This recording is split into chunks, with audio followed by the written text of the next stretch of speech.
हरिओम. आज बुधवार 5 जून 2024.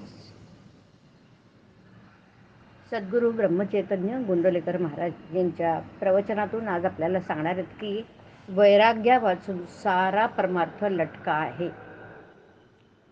ऐकूया. पक्ष्यांची पिलं त्यांच्या पंखाखाली वाढतात, त्याप्रमाणे घरातल्या माणसांना आपण प्रेमाच्या आश्रयात ठेवावं. आपण त्यांच्यावर प्रेम करतो याची जाणीव ज्याला असेल, त्याचे दोष काढलेले त्याला बोचत नाहीत. आईने मुलाचे दोष त्याला सांगितले तर तरी त्याला त्याचं वाईट वाटत नाही.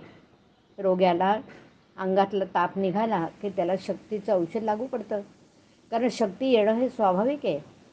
त्याचप्रमाणे अंतःकरण शुद्ध झालं की परमार्थ सोपा बनतो. परमार्थात मनाचे कष्ट आहेत, कारण आपल्या मनाच्या आजपर्यंतच्या सवयीच्या उलट जायचं आहे आणि म्हणूनच परमार्थाला अगदी स्वतःपासून सुरुवात करायची असते. आतमध्ये भगवंताचं अनुसंधान ठेवून बाहेरील वृत्ती आवरण्याचा जो प्रयत्न करेल त्याला परमार्थाचा अनुभव लवकर येईल.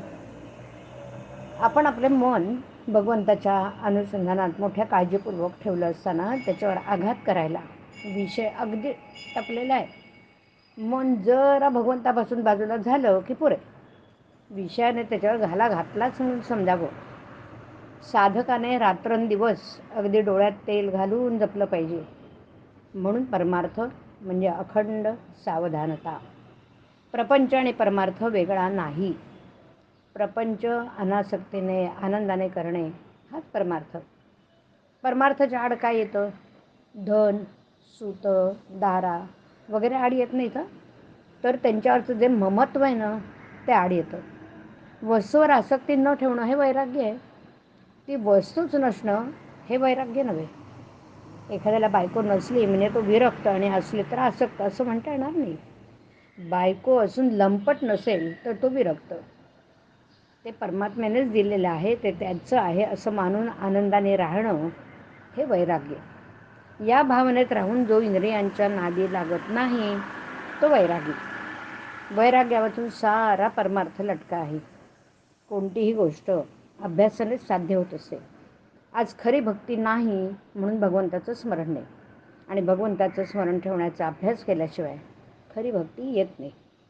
शहाण्या माणसाने उगीच विकल्प न लढवता भगवंताचं स्मरण ठेवायला आरंभ करावा. ज्या ठिकाणी आपल्या ओळखीचं कोणीही नाही, आपले आप्त कोणी नाहीत, जिथे आपल्याला कोणी मान देत नाहीत, अशा ठिकाणी राहून अनुसंधानाचा अभ्यास करावा.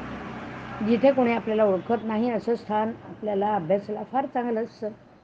बाह्यांगाने करावी प्रपंचाची संगती, चित्ती असावा एक रघुपती. हरिओम. हरिओम तत्सत. हरिओम.